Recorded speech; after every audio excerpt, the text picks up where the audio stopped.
FIFA world cup 2026 আমরা ভারতবাসীরা কোন চ্যানেলে দেখতে পারবো, আমরা কোন অ্যাপের মাধ্যমে দেখতে পারবো। আজকের ভিডিওতে সেটাই আলোচনা করব। অনেক দিন ধরে আলোচনা চলছিল ভারতবর্ষের জনগণ কি ফিফা ওয়ার্ল্ড কাপ এবার দেখতে পারবে না, কারণ যেই অ্যামাউন্ট 60 মিলিয়ন থেকে 100 মিলিয়ন ডলার রাখা হয়েছিল ভারতবর্ষের মিডিয়া রাইটসের জন্য, জিও স্টার তারা কিন্তু নিতে পারেনি, তারা কেনেনি। তাদের বক্তব্য এই অর্থ দিয়ে যদি আমরা নিই তাহলে আমরা লাভ করতে পারবো না। দেখেন, একে তো টিম ইন্ডিয়া বিশ্বকাপ খেলছে না, কবে খেলবে তাও জানি না, কোয়ালিফাই করতে পারি না, আমরা তো ম্যাচই জিততে পারি না। আমরা ক্রিকেটে বিশ্ব চ্যাম্পিয়ন, বারবার চ্যাম্পিয়ন হই, কিন্তু ফুটবলে আমরা কোয়ালিফাই করতে পারি না। তো এইবার তার মানে এই না যে ভারতবর্ষে দর্শক নেই, ভারতবর্ষে বড় অংশের দর্শক আছে।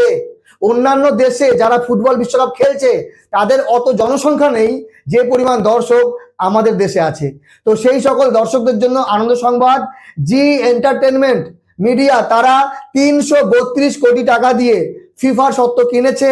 শুধুমাত্র এই 2026 বিশ্বকাপ না, 2030, 2034 বিশ্বকাপ, 2027 মহিলাদের বিশ্বকাপ, এগুলো সবই কিন্তু আমরা জি মিডিয়ার মাধ্যমে দেখতে পারবো। তবে তারা নতুন চ্যানেল খুলেছে 4টি, ইউনাইট 8 স্পোর্টস চ্যানেল।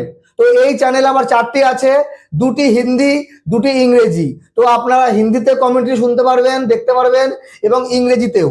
হিন্দি যেগুলো হলো সেটা হলো ইউনাইট 8 স্পোর্টস 1 এবং 1 HD, এবং হচ্ছে ইংরেজিতে এটা হলো ইউনাইট 8 স্পোর্টস 2 এবং 2 HD। তো আপনারা দেখতে পারবেন। তার সঙ্গে G5 অ্যাপের মাধ্যমে মোবাইল, ল্যাপটপ যে কোনো জায়গায় দেখতে পারবেন অনলাইনে। তো ফুটবল বিশ্বকাপ নকআউট স্টেজ শুরু হবে 29 জুন থেকে। 12 জুন থেকে রাত্রি 12:30 থেকে সকাল 9:30টার মধ্যে ম্যাচ শুরু হবে এবং শেষও হয়ে যাবে।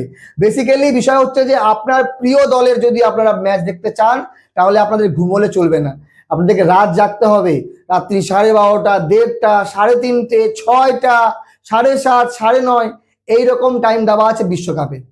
তো আমাদের দেশ ভারতবর্ষ কবে বিশ্বকাপ খেলবে কিনা আমরা জানি না, সেই আশায় থাকলাম। আমাদের দেশে ফুটবল প্রেমী মানুষের অভাব নেই, কিন্তু আমরা হয় আর্জেন্টিনা না হলে ব্রাজিল এইরকম দেখে আমরা খুশি হয়ে থাকি, তাই না? কিন্তু নিজেদের দেশ বিশ্বকাপে অংশগ্রহণ করা মানে অনেক বড় বিষয়, হার জিত লেগেই থাকে। তবে আমাদের ক্রিকেটের যে আনন্দ, সেই আনন্দ আমরা ফুটবলে পাই না। কারণ কি? কারণ আমরা হচ্ছে ফুটবলে এতটাই খারাপ, আমরা ফুটবলকে ফলোই করি না। অ্যাকচুয়ালি ফুটবলের মতো মজাদার গেম হয়তো বা ক্রিকেট দিতে পারবে না, কারণ ফুটবল শর্ট টাইমের খেলা আর ক্রিকেট লং টাইমের। যদিও ক্রিকেটেও এখন মানুষ সময় দিতে চায় না, সেই জন্য টি-20 লিগগুলো, টি-20 বিশ্বকাপ, টি-20 ম্যাচ এগুলো বেশি করা হয়, কারণ মানুষের কাছে এখন সময় নেই যে লম্বা ম্যাচ দেখবে। তবুও ক্রিকেটের মজা ক্রিকেটের কাছে, ফুটবলের মজা ফুটবলের কাছে। বহু মানুষ এমন আছেন যারা ক্রিকেট দেখেনই না, আবার বহু মানুষ এরকম আছে ক্রিকেট ছাড়া তারা ফুটবল দেখেই না। আপনার পছন্দ কোন খেলা সেটা কমেন্ট করে জানাবেন। তো জিও স্টার এবার দেখাবে না, দেখাবে কে? জি মিডিয়া। এইবার হচ্ছে চ্যানেলের নাম ইউনাইট 8 স্পোর্টস। আপনারা গিয়ে নিজেদের ইচ্ছা মতো ভাষা পছন্দ করে দেখতে পারেন, আর অনলাইনে দেখবেন G5 অ্যাপে। ভালো থাকবেন সবাই।